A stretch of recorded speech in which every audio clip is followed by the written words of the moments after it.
I discovered my girlfriend's secret life with my best friend. Throw RA because my friends read here, and if they ever found out this was me, I'd never live it down.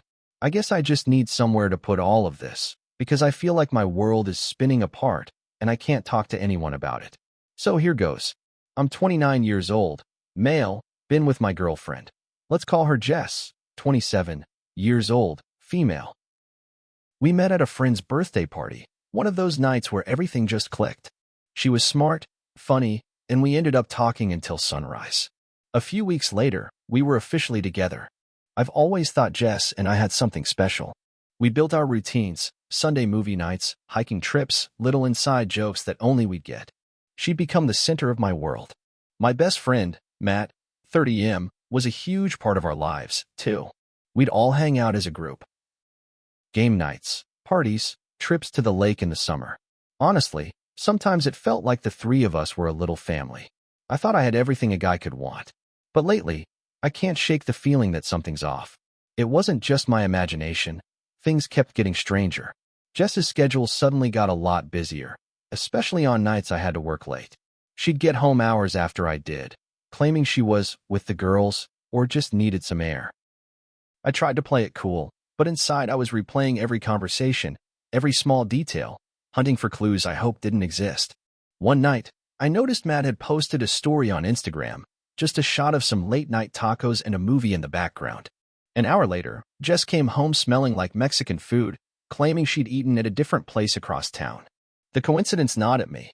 Then there were the little things. A shirt of Matt's I found in the back seat of Jess's car, a half-deleted text chain that popped up on her phone while she was in the shower, her mood swings, and sudden bursts of affection when I least expected them. I wanted to ask her about it. I wanted to ask Matt too, but the fear of what they might say kept my mouth shut.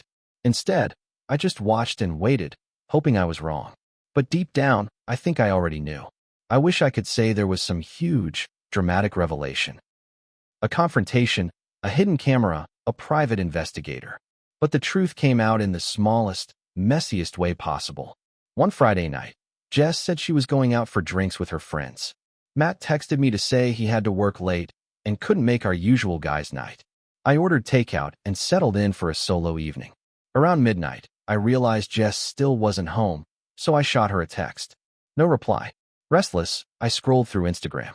That's when I saw it. A photo posted to a mutual friend's story. It was Jess and Matt, together at a new rooftop bar across town, laughing over drinks. They were sitting close, her hand on his arm. The caption read, "When your friends ditch you, but you still have a blast with the best company." My stomach dropped. I stared at the photo for a long time, numb. A million thoughts rushed through my mind. Anger, fear, heartbreak, and that cold certainty that everything was about to change. I knew I couldn't ignore it anymore. The next morning, I didn't sleep. I waited until Jess got home, sneaking in quietly, thinking I was asleep. I sat up in bed and asked her, as calmly as I could, how her night went. She mumbled something about staying late with her girlfriends. I pulled up the photo on my phone and handed it to her. "Care to explain this?" I asked. Her face went pale. She hesitated for a second, then tried to laugh it off. "It's not what it looks like. Matt just showed up. His shift ended early, that's all. We didn't want you to feel left out since you had to work." I wanted to believe her. God, I did. But there was something in her eyes, fear, guilt, something I hadn't seen before. I pressed harder. "You've been acting different. Don't lie to me, Jess." She got defensive, turning the blame on me. "Why are you stalking me? Why can't you just trust me for once?" I was too tired to fight. I just stared at her, and for the first time in 3 years, it felt like she was a stranger. That's when I decided to talk to Matt. I called Matt the next day. He sounded surprised but agreed to meet up. We sat in his garage, the same place we'd hung out since we were kids. I tried to keep my voice steady as I asked him about Friday night, about the little things that had been bothering me for weeks. At first, he stuck to the script. Just friends, just coincidence, nothing to worry about. But when I mentioned the photo, his face changed. He couldn't look me in the eye. I pressed him, desperate for the truth. Finally, he just crumbled. He admitted that he and Jess had grown closer over the past few months, that it just happened, that he never meant to hurt me. He swore it wasn't serious, that they'd only kissed a couple of times, but I could tell by the way he stammered that there was more he wasn't saying. All I could do was sit there, shaking, as my best friend confessed to betraying me. Years of trust, loyalty, shared history, trashed in a single conversation. I left without another word, feeling more alone than I ever had in my life.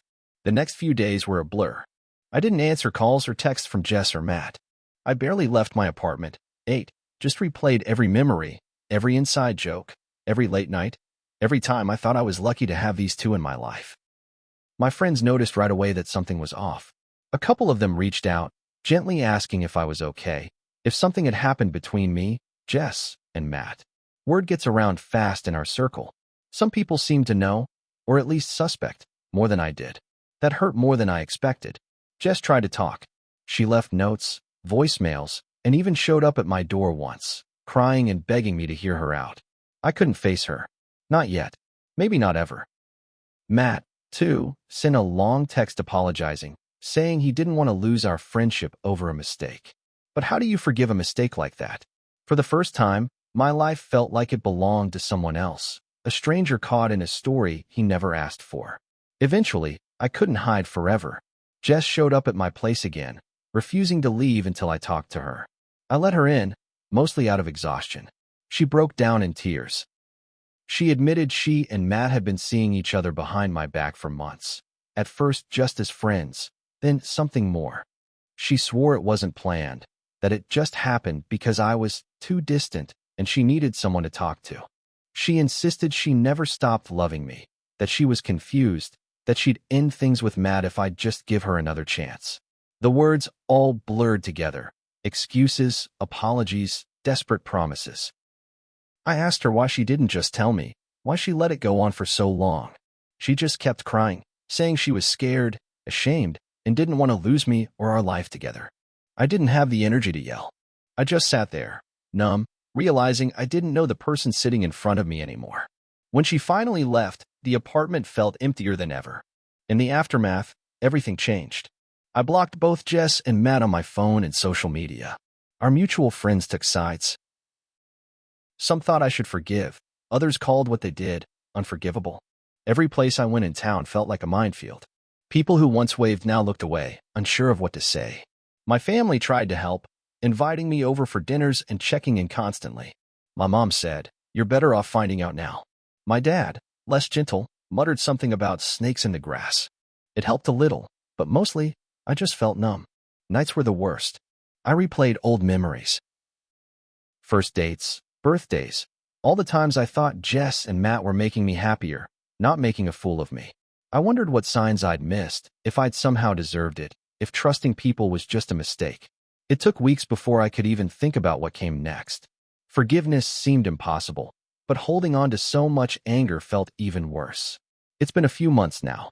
The initial shock has faded, replaced by a dull ache and a determination to rebuild.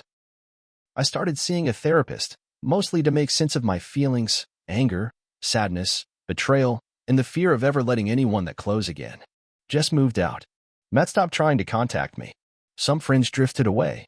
A few surprised me by sticking around, quietly supporting me when I needed it most. I'm not going to pretend I'm over it. I still get pangs when I see couples holding hands or when I pass the bar where it all started. But I've learned that healing isn't about pretending you're fine. It's about allowing yourself to feel every messy, complicated thing and then choosing to keep going anyway. If you're reading this because you've been betrayed, here's what I wish I'd known. It's not your fault. Trusting people isn't a weakness, and betrayal says more about them than it ever will about you. It hurts like hell, but you will get through it. Lean on the people who prove they're worth your trust. Thanks for reading, Reddit. Maybe next time, I'll be writing about something happier.